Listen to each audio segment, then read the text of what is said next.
Story time about how my boyfriend cheated on me with his best friend's sister. So a little background information, I was 15 and in 9th grade, and we're gonna call my boyfriend Alex. Alex and I had been together for 6 months, and at the beginning of our relationship, his best friend, who we're gonna call Caleb, him and I literally despised each other. But Alex would always want all 3 of us to hang out, so we decided that we had to get along. So we decided to keep it civil only when we were with Alex. Well, fast forward, all of a sudden, Caleb's grown-ass sister starts hanging out with Caleb and Alex 24/7. And it was weird because she was like a senior hanging out with a freshman. But I didn't think anything of it at first. Well, then out of nowhere, while I was at school, like a week later, Alex says that him and I need to have a talk. So we start walking away from Caleb, and as we're walking away, Caleb looks at me and gives me like this good luck look. Then he told me that he wanted us to take a break. Like for part 2.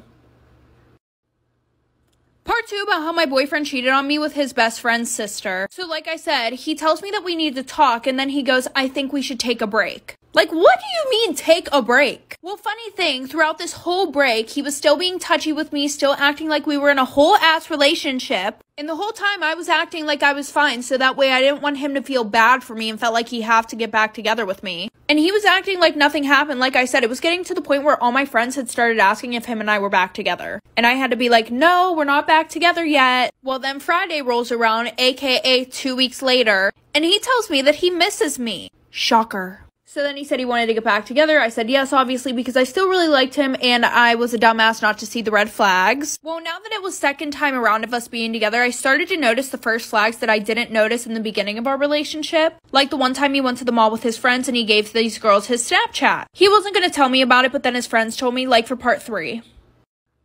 Part 3 about how my boyfriend cheated on me with his best friend's sister. So like I said, I started noticing red flags. Well, when I had confronted him about the Snapchat thing, he told me that he felt bad if he didn't give it to them because he didn't want to be mean. Another red flag is that he would never, ever, ever, ever, ever let me touch his phone. Like if he even saw my eyes look at his phone for 0.2 seconds, he would grab it real quick. Anyways, back to him getting with Caleb's sister. When we had got back together after our break, this one girl came up to me and she was like, hey, I have to tell you something. I didn't think it was going to be anything about my relationship with Alex, but here we go. She goes, he broke up with you to hook up with some other girl. So obviously I'm fuming. I go up to him and I'm like, did you break up with me to go and hook up with another girl? He goes, that's in the past. Why are you mad about it? Like we were broken up. Clearly he thought it was okay just to break up whenever you want to go do shit with someone else. Apparently she said that they could do stuff if we broke up, but I ended up finding out that she does this to all of her little brother's friends. Story time about how my best friend and I used to get away with hanging out with boys. So my friend and I's parents were really strict, which meant no hanging out with boys. Not even if a parent was there. And we would always come up with these elaborate lies to do stuff that we weren't allowed to do. And we were in high school.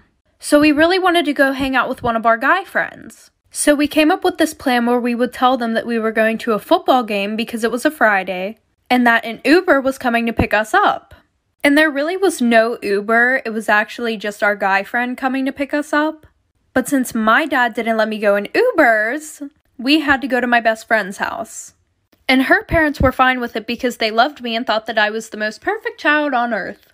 So we get in our Uber and we just go to his house and hang out the whole time. I literally don't even know how we got away with this because it was the same exact car every time and the same exact Uber driver every time. Story time about how I got caught skipping school almost every day of my senior year. So our school had just started this new thing where you fill out all your contact information online. And my dad was like, okay, yeah, just fill yours out.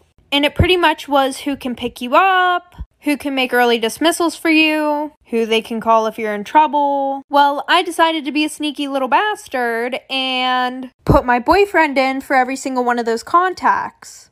I would start school around 7:30 a.m. and I would go to the nurse's office at like 9 a.m. and she would call and my boyfriend would act like my dad and be like, okay, yeah, just let her drive home. Well, my guidance counselor noticed after about 3 months of me never being at school. So she called the number hoping to speak to my dad. But instead she got my boyfriend.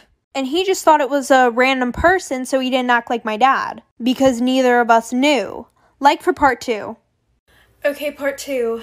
Okay, so pretty much what happened after that is she called and like she found out that it wasn't my dad. And then she went digging, and like she like called my sister to the office, and she was like, "What's your dad's phone number?" And my sister was like, "Why? Like, don't you guys have it already?" And I also put the same numbers for my sisters, so that way in case this day came, then, you know, it wouldn't look suspicious. Well, I don't know what she threatened my sister with, but she scared the hell out of her, so she gave her my dad's number. And so my sister told me whenever she got home, so I went to school the next day.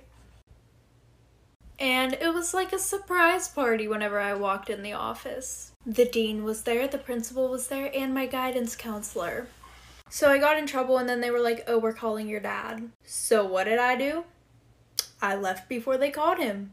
Story time about me being the toxic best friend. So my best friend was dating this guy for about a year and a half. And for the past 6 or 7 months, she would say that she wasn't happy, she didn't like how she was being treated, but she couldn't leave him. Well, at this time, they lived together, and that night we were supposed to decorate her apartment for her birthday party. So since she was at work, she just told me to go over her house and start decorating until she got home. Well, who happened to be there but her shitty-ass boyfriend? And him and I didn't really get along. Well, him and I were setting up, and he was being super nice. Like, overly nice. Which really weirded me out. Well, later on after the party, my best friend was hammered, so we both put her to bed and started cleaning up. And we were both drunk and started flirting with each other. And then one thing led to another. And I did it with my best friend's boyfriend in her house. So for the next 3 months, we have like this secret relationship, like for part 2. Part 2 to me being the toxic best friend. So like I said, him and I had this secret relationship for like 3 months straight. And I would always just go over to my best friend's house while she was working and see him then. Well, the one day she came home early from work, and she walked in on her boyfriend and I in her bed. So after that, she finally got the courage to leave her boyfriend, and now she's happily married. So I kind of saw it as I pushed her to do something that she knew she would never do. And after having my number blocked for like 3 years, she texts me and she says, "I wanted to thank you for what you did. You showed me that I could leave my boyfriend, and that you were actually just a terrible friend. But now I'm happy for her. She's living the best life that she can live, and I'm still with her ex-boyfriend."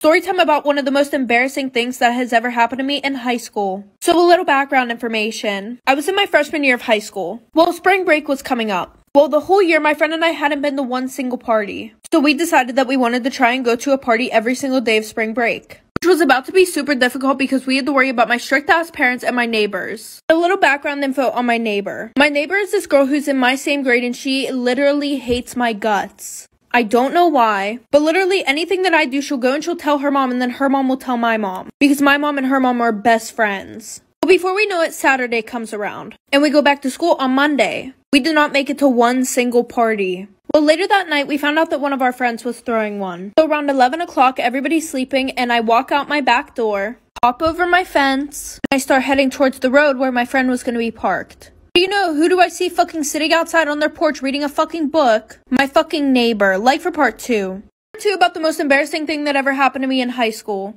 So like I said, the bitch that I hate is sitting out on her porch reading a fucking book at 11 o'clock at night. So I crouch down so she couldn't see me. I run to the car, and my friend and I finally go to the party. Well, we get to that party and it's really boring, so we decided to go to a different one. And the party that we were about to go through was being thrown by the kid that I really liked. So I start hanging out with him when we get there. I'm drinking a lot, having so much fun, and I really have to go to the bathroom. And I didn't know where anything was at all, so I grabbed my friend and we're looking around everywhere for the bathroom. Because when I asked him, he was super drunk and really couldn't explain to me where the bathroom was. So we were pretty much left to fend for ourselves. But we ended up not being able to find a bathroom, and this is where I had to improvise. So my friend and I go to the laundry room, and we see the litter box in there for the cat. Well, at this point, I was desperate, so I just went in the litter box. Well, 30 minutes later, the cops show up to the party. And everybody had to hurry up and leave because we did not want to get underages. Like for part 3.